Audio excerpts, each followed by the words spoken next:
and talk about the importance of giving yourself time to make choices. Now, that doesn't mean giving yourself an hour or giving yourself a week to make certain choices. I'm talking about giving yourself just a few seconds to think about a choice that you're going to make. I don't know about you guys. Well, I do know a little bit about you guys as teenagers. But even us as adults, sometimes we tend to be in situations where we don't think before we react, we just react. And it is an important life skill to learn that it is not healthy oftentimes to just react in situations. There's certain moments throughout our day where something might hit something in us that makes us angry or that makes us feel really hurt.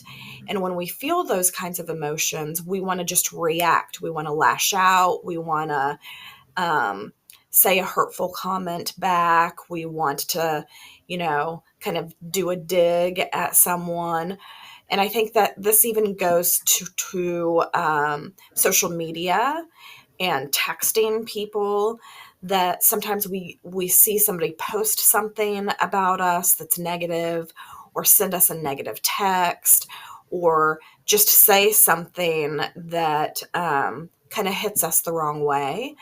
And our knee jerk reaction is to post something really quickly back and, dig at them or embarrass them or, lash out in some way.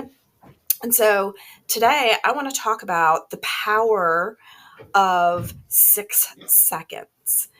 Now, sometimes we might need longer than 6 seconds to consider our choice and how we're going to react to something.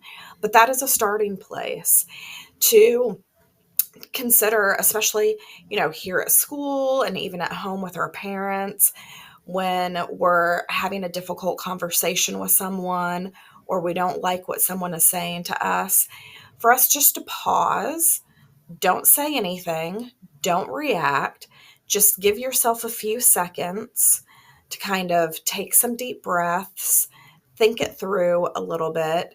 And one of the important parts of this thinking through is, what are the consequences if I react the way I want to versus the way that is best? Um, and so there is power in waiting. There is power in pausing that can actually really benefit us and help us make wiser and better choices.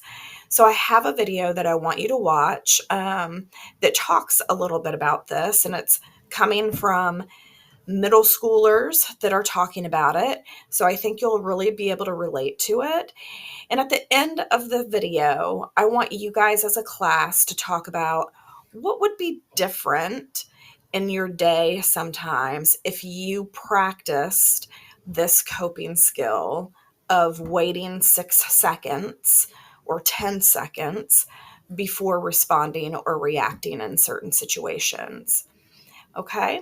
I hope you guys have a good day. Bye. Second. Or not wait a second, but what is the weight of a second? What's its value? What can you accomplish in a second? Snap my fingers. Blink. Take a sweet selfie.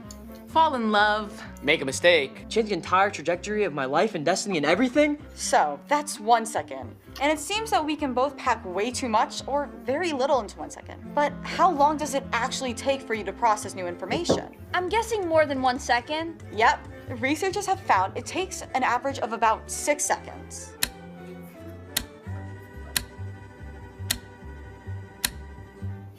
Whoa, that's forever. And choosing to wait those 6 seconds can mean the difference between reacting on instinct and responding with purpose.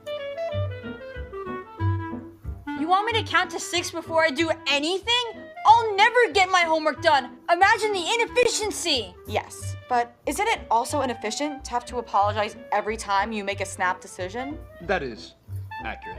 Don't think of these 6 seconds as a waiting period, because this is when your mind is working. It's practicing self-awareness by investigating the stimulus. It's labeling that emotion to better understand it. And then it's practicing self-control to choose the best response. And when you've done all that, you realize 6 seconds is basically the length of one deep breath. Huh, okay, that doesn't seem too bad. It's not. Haven't you ever had one of those moments where you think, Dang it! What I should have said was, These 6 seconds give you that chance to say the smart thing rather than the first thing. Hey, this is kind of dry. Can we illustrate this in a more fun way? Glad you asked! See, you could think of incoming stimuli as dodgeballs flying at your stupid face. If we aren't paying attention to receiving the stimuli with purpose, they'll just smash into us and bounce off immediately, out of control. But the goal is to look for the stimulus and take it purposefully. then you take those 6 seconds, or that deep breath, and make the best choice for how you want to pass it back into the world. Okay, that's much better. of course, this won't always work. Sometimes a lot happens all at once. Sometimes you're already carrying too much and just can't take anything more. Sometimes you're hit by something you could have never expected.